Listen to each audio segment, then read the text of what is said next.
Digging Mother, ou seja, abocanhador matraqueante, a Isso. minha criatura do coração. Essa também, eu acho, não vou usar o termo ridículo, eu não acho que ele seja ridículo também, eu acho que ele é um bicho que ele gera situações dentro do combate meio bizarras, eu acho a ideia dele meio bizarra, eu acho que eu fui mais pro bizarro do que pro ridículo na hora de escolher ele. Que é o fato dele ser um bicho que a ideia dele é ele te contar uma informação tão absurda, mas tão absurda, ou tantas coisas ao mesmo tempo tão absurdas, mas tão absurdas, que o seu personagem ele sofre efeito igual spell de confusão. Que é isso, spell de confusão, né? Enfim. E eu acho essa ideia muito boa pra criar uma plot. A plot que eu fiz não usa ele, porque, né, como todo baixo de mestre apresenta plots.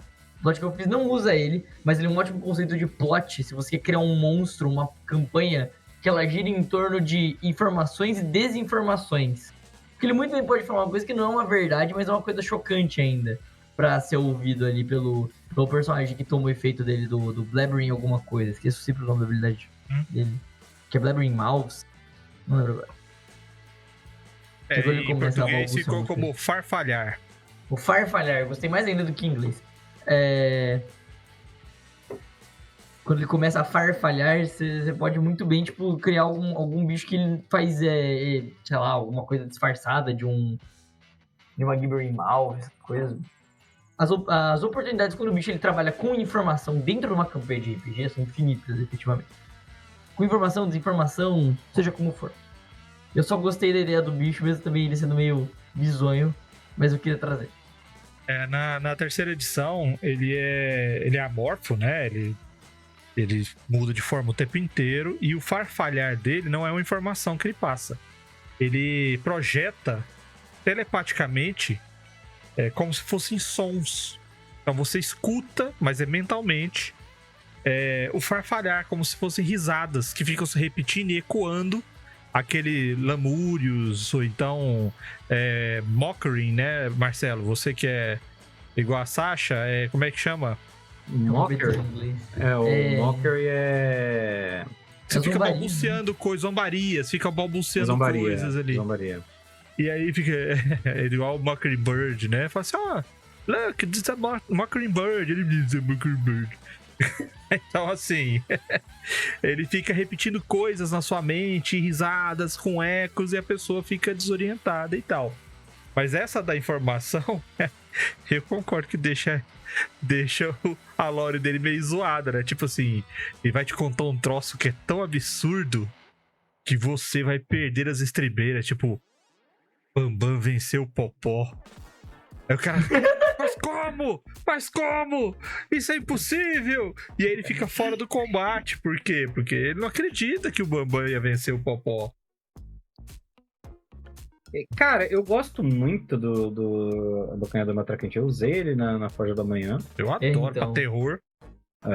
Então, eu usei ele justamente porque eu tava fazendo a aventura dos meninos, foi toda na dimensão do pesadelo. Então as criaturas lá eram todas derivadas de pesadelos, em certa instância. Elas eram criadas exclusivamente com energia dos sonhos e tal. Eu acho ele muito... ele não é tão forte quanto ele parece, né? Porque ele tem muito ponto de vida, mas ele não tem nada de CA. Então a porrada nele vai suave. Mas você precisa que as pessoas não conheçam ele. Porque... Pra ter o efeito maximizado, né? Exatamente. Porque se a galera conhece ele, a galera sabe que basta ficar de longe e atirando flecha até ele morrer. Agora, eu corrigi isso daí.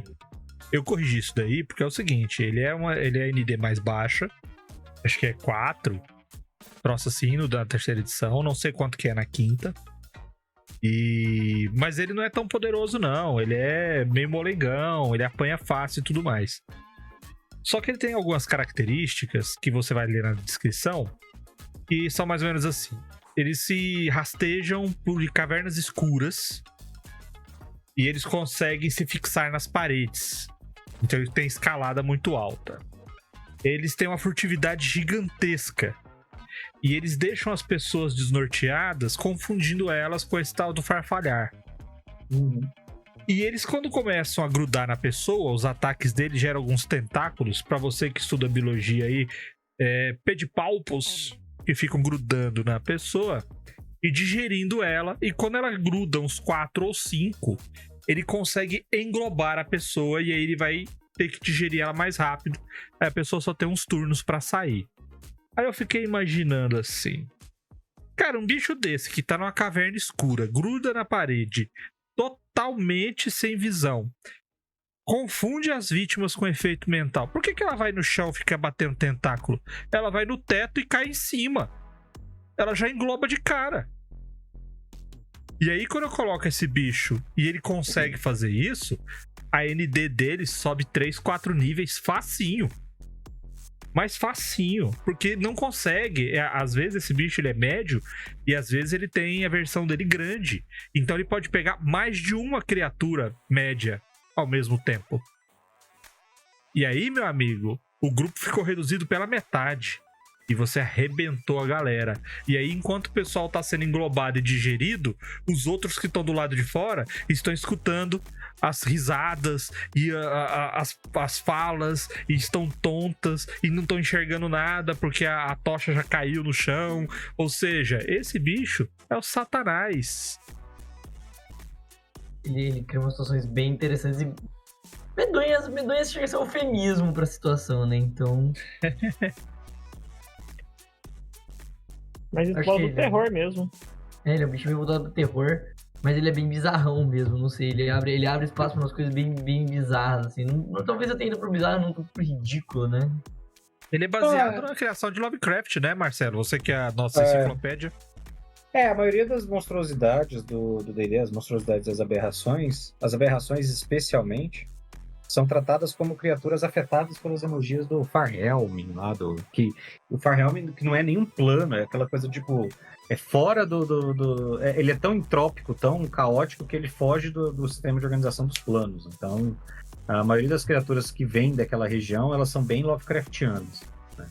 Elas têm essa característica aí e tal. Eu gosto muito do visual, acho que ele é um visual, ele é um gore bem característico, né?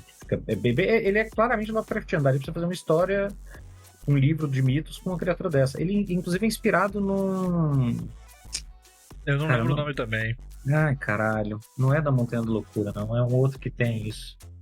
Eu vou lembrar mais tarde e vou botar no chat.